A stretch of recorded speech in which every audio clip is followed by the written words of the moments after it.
Ministry of Gender, Children and Social Protection organizes its third and first of this year's 2017 Social Protection Dialogue.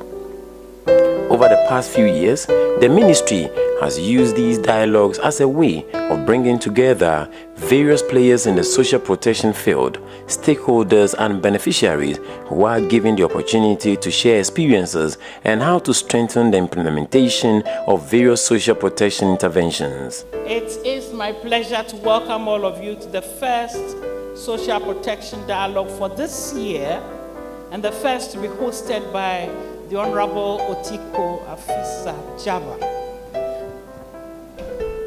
Honorable Minister of Gender, Children and Social Protection, colleagues from the World Bank, Kathleen, Sumaila and the entire team, all the visiting experts, all colleagues from in Ghana of the social protection family, good morning to all.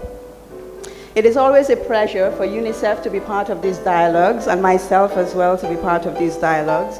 They're really shaping up to be a really important tool in terms of strengthening social protection in Ghana. It's a place where we all come, we showcase what has been happening, we talk about some of the challenges, and increasingly we develop consensus. The UNICEF country representative, Susan Ngoji, and the representative of the country director of the World Bank in Ghana, Henry Kareli, who are sponsors of the dialogue, made their statements. And I want to echo Susan's comments about the importance of this type of event for thinking about the vision of social protection in Ghana. It's well known that Ghana has made significant progress in stimulating economic growth, reducing poverty, and improving governance in the last decade. And impressively, between 1991 and 2012-13, Ghana cut the poverty rate by more than half, making it one of a few of African countries to meet the Millennium Development Goals. We believe that eradicating extreme poverty by 2030 is an achievable goal for Ghana. And we appreciate, sincerely, the opportunity to engage in this dialogue. The Gender Minister, Honorable Otiko Afisa Jaba, re-emphasizes the theme, promoting productivity inclusion for sustainable economic growth. I am really happy to be here this morning for this very important session in the series of our social protection dialogues. This is indeed an important platform created by the ministry and our partners to enable us engage on issues arising in our social protection system. Ladies and gentlemen, our theme for today's dialogue is promoting productive inclusion for sustainable economic growth. This theme is not only critical, but also in line with our government's vision for the implementation of our various social protection interventions. All over the world, there is a significant shift within the social protection system. Many countries are finding more sustainable and inclusive ways of ensuring that their social protection interventions become a key tool to assisting the poor and vulnerable to escape poverty permanently. This new patriotic government, under the leadership of Mr. Nana Addo Dankwa Akufo-Addo, aims to create a society of fair opportunities for all Ghanaians.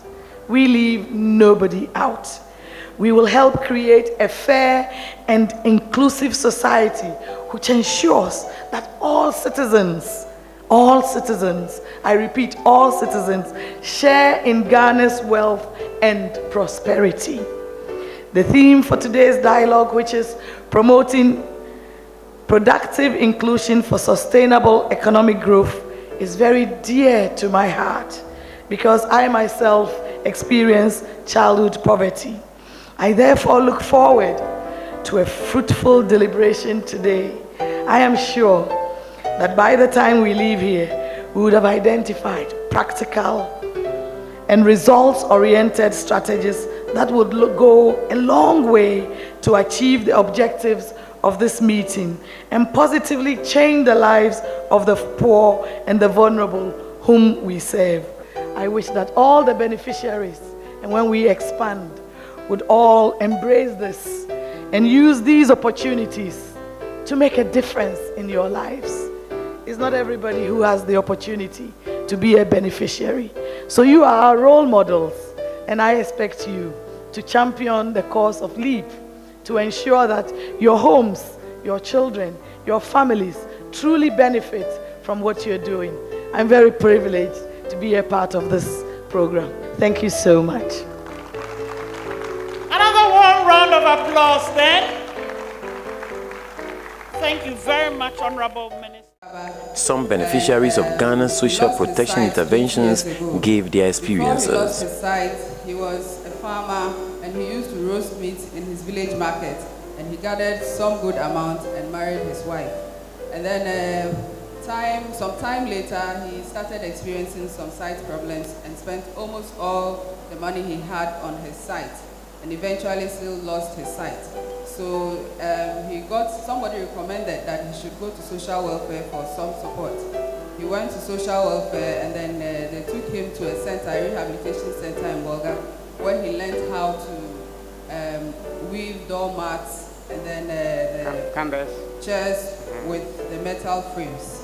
The main presentation, which is on different models of Cash Plus programs from around the world, linkages and delivery, was made by Dr. Katie Rowland, Research Fellow and Co-Director, Center for Social Protection at the Institute of Development Studies, IDS UK.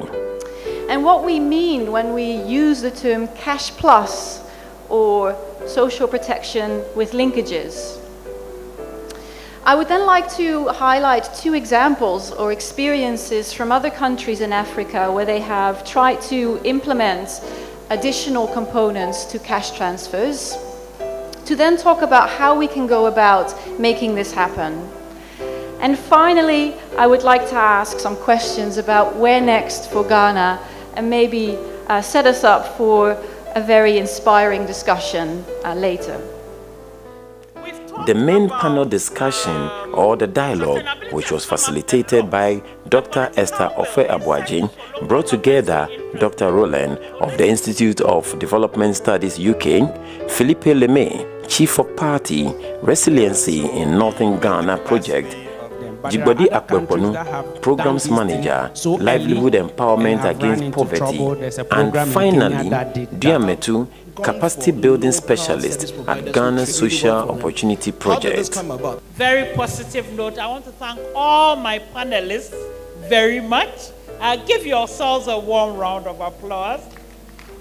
And my participants, dialogue partners, please give yourselves a warm round of applause. King of kings, a Lord of lords. King of kings, a Lord of lords. And he shall reign forever and ever. King of kings, a Lord of lords. Hallelujah, hallelujah, hallelujah, hallelujah.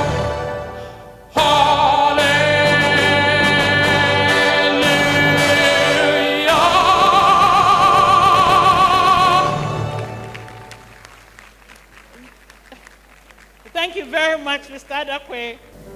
We are grateful to Almighty God for making this program a successful one.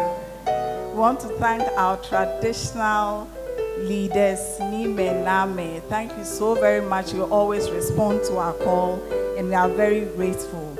Our members of parliament who participated, thank you all very much. We can give ourselves a round of applause.